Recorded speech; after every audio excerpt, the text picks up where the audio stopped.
Buenas tardes con todos. El día de hoy les voy a presentar el proyecto de investigación titulado Perfil epidemiológico del tamizaje neonatal en un hospital de Seguro Social del Perú en el periodo 2018 a 2022.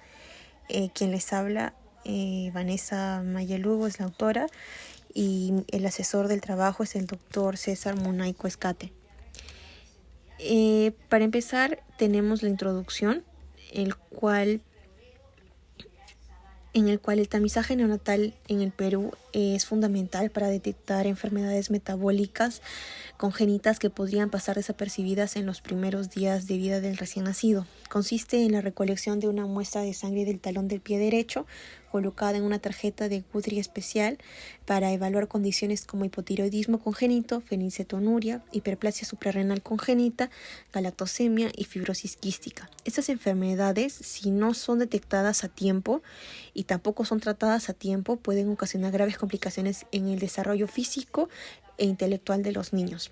El tamizaje no es una prueba diagnóstica definitiva, pero permite establecer una presunción diagnóstica que requiere un seguimiento y una confirmación posterior. En el Perú, el proceso de tamizaje ha sido centralizado en el laboratorio del Hospital Nacional Edgardo Revalliati Martins, en lo que respecta a lo que es el Seguro Social, desde el año 2020, garantizando calidad y reduciendo costos operativos. Los resultados se clasifican como normales, sospechosos o indeterminados y se notifican al hospital de origen para acciones posteriores según sea el caso. En situaciones donde se detecta un resultado positivo o indeterminado, se realiza una segunda prueba y de confirmarse la enfermedad se inicia un tratamiento específico dependiendo del diagnóstico, como dosajes hormonales para el hipotiroidismo o suplementación enzimática para la fenilcetonuria.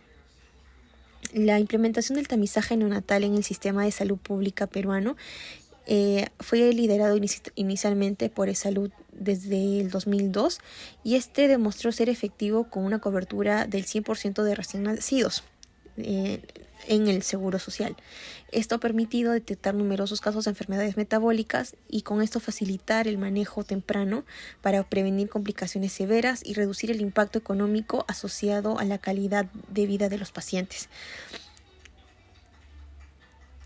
Con esto también se disminuye los tratamientos prolongados u hospitalizaciones frecuentes o de larga estancia en el hospital.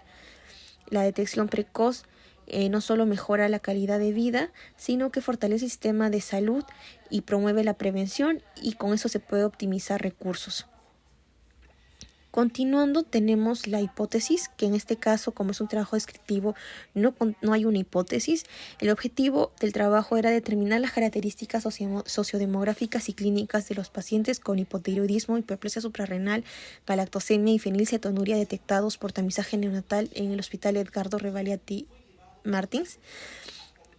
La metodología, al ser un diseño de tipo transversal, es un estudio de tipo transversal. En la ética, ha sido aprobado por el Comité de Ética de la Universidad Peruana de Ciencias Aplicadas y cumple con los principios de la ética de no maleficencia, de autonomía, beneficencia y justicia. En cuanto a la población seleccionada, tenemos que son pacientes con historia clínica en el Hospital Nacional Edgardo Revalliati Martins de Lima, Perú, y la muestra que hemos utilizado son pacientes con hipotiroidismo congénito, hiperplasia suprarrenal, galactosemia y fenilcetonuria detectados por tamizaje neonatal. También, continuando con la metodología, tenemos las variables, que en este caso son variables independientes. La primera es la edad de diagnóstico, que son menores de 28 días o mayores de 28 días. El sexo entre masculino y femenino, el peso al nacer, que era bajo peso, peso adecuado, peso elevado y sin datos, edad de inicio del talla al nacer, talla baja, talla adecuada, talla alta y sin datos. En lo que respecta a la edad de inicio del tratamiento, lo dividimos según etapas de vida, que en este caso teníamos neonatos, lactantes y preescolares. En perímetro cefálico teníamos adecuado para edad gestacional y no adecuado para edad gestacional.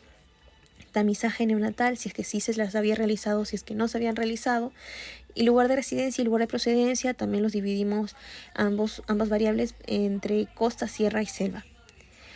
En lo que es el análisis de datos, tomamos la base de datos que nos permitieron del hospital Revaliati de salud, y esa base de datos la pasamos a unas fichas de creación que se tuvo en ese momento, que se crearon para poder obtener la información de las variables que buscábamos. Luego, con esas fichas se procedió a pasarlas a un archivo Excel para luego con este archivo Excel poderlas exportar a Stata y poder iniciar el análisis de los resultados obtenidos. En los resultados tenemos la primera tabla, que son características de pacientes pediátricos sometidos al tamizaje neonatal según información de un hospital de Lima, Perú, en el periodo 2018 al 2022. La primera variable tenemos la edad, que tiene una media de 10,6 y una mediana de 6, y una desviación estándar de 13,09 y en un intervalo de 1 a 59 meses. En las características nuevamente tenemos que en el sexo masculino, ese que presentaba un 50,67% de la población. En la edad gestacional teníamos que los bebés a término eran en su mayoría 121 y representaban el 80,67% de toda la población. En el peso al nacer destacaba que casi todos tenían un peso adecuado, eran 114 niños con peso adecuado al nacer y representaban el 76%. En la talla al nacer presentaban una talla adecuada, 103 niños y representaban el 68,67%. Edad del inicio del tratamiento, en su mayoría eran lactantes, eran 94 niños y representaban el 62,67%. Perímetro cefálico, no contaban con un perímetro adecuado para la edad, eran 87 niños y representaban el 58,39%. Tamizaje neonatal, eran en su mayoría 104 que no se les había realizado el tamizaje neonatal y representaban el 69,8% de la población, que eso se puede considerar, deberse a que estuvimos durante la pandemia del COVID y se pudo haber descuidado un poco la obtención de la información respecto a si es que sí se les había realizado el tamizaje o no. En lugar de residencia, tenemos que la mayoría se encontraba viviendo en la costa en el momento del estudio, que eran 76, representaban un 50,67%, y el lugar de procedencia casi la mayoría eran de la sierra, que representaban el 53,02% de la población. Acá tenemos las tablas de resultados.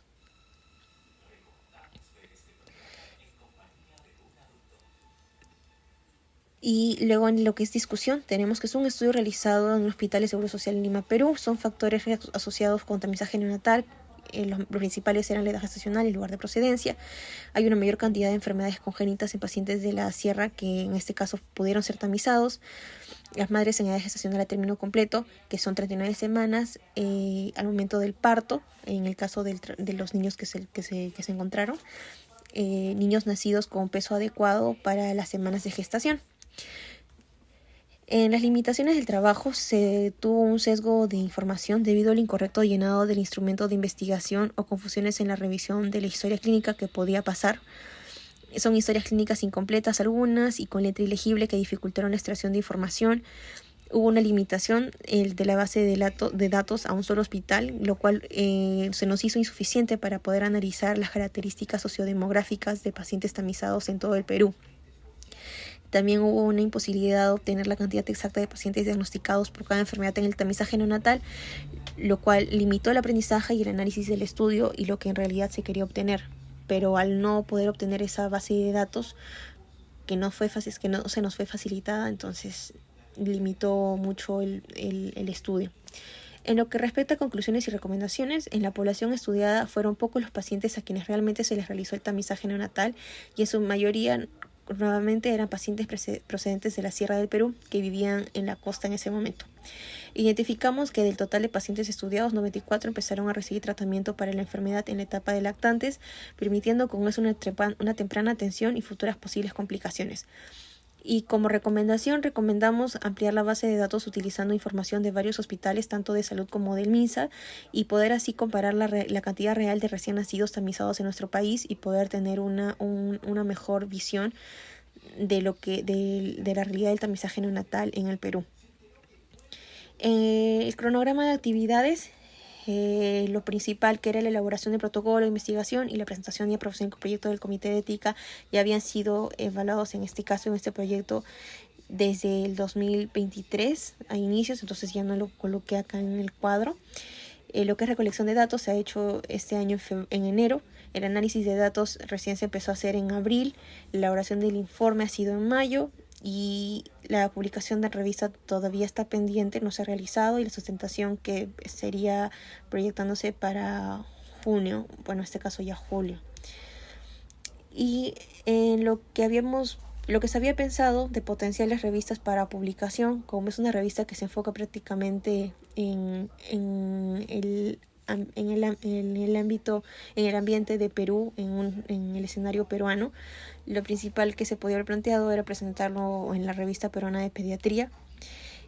También viendo en posibilidades de países vecinos que puedan tener similitudes en el sistema de salud.